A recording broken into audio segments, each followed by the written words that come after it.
So the key issues with Omicron variant is that the mistakes, or you want to read mistakes, meaning mutations, are in the part of the RNA of the virus which codes for the manufacture of the spike protein. So there is what we call amino acid substitutions as a result of these mutations, read mistakes.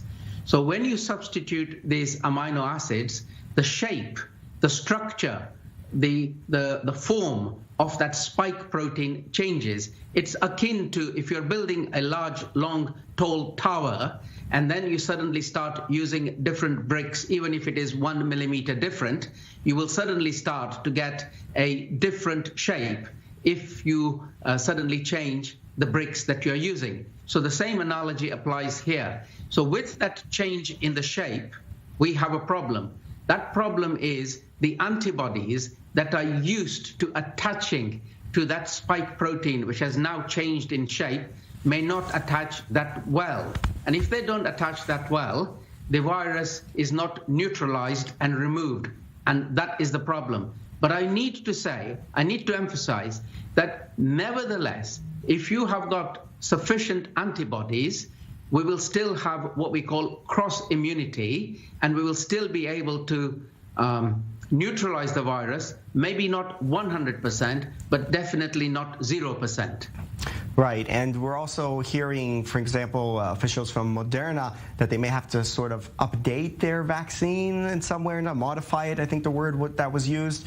What do you make of those comments? That's certainly concerning for some people about the efficacy of the vaccines, not to mention people who don't want to get vaccinated when they hear that maybe the Moderna vaccine might not be effective against some new variants that are emerging.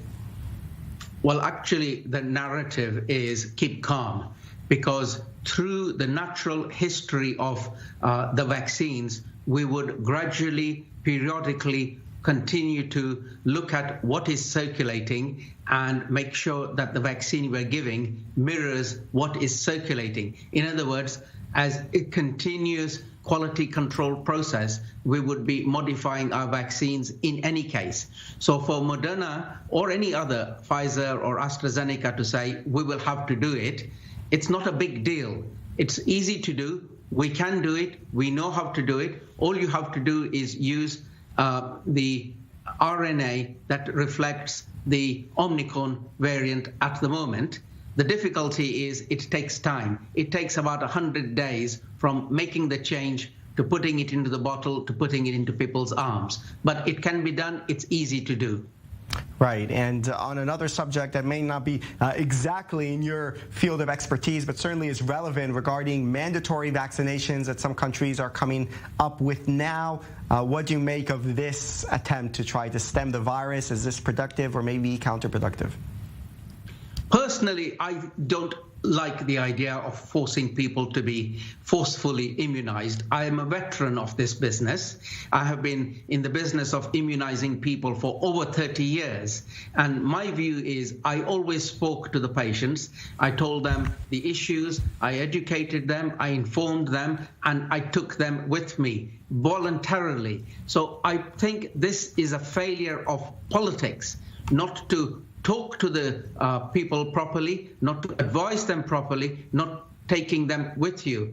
I think if you force people, you create resentment. And then with resentment, you have to remember we are in this business long term. And because we're in the business long term, we don't want an alienated population. All right, Dr. Bharat Pankhania, Senior Clinical Lecturer at University of Exeter. Thank you for coming on again and shedding some light on this issue.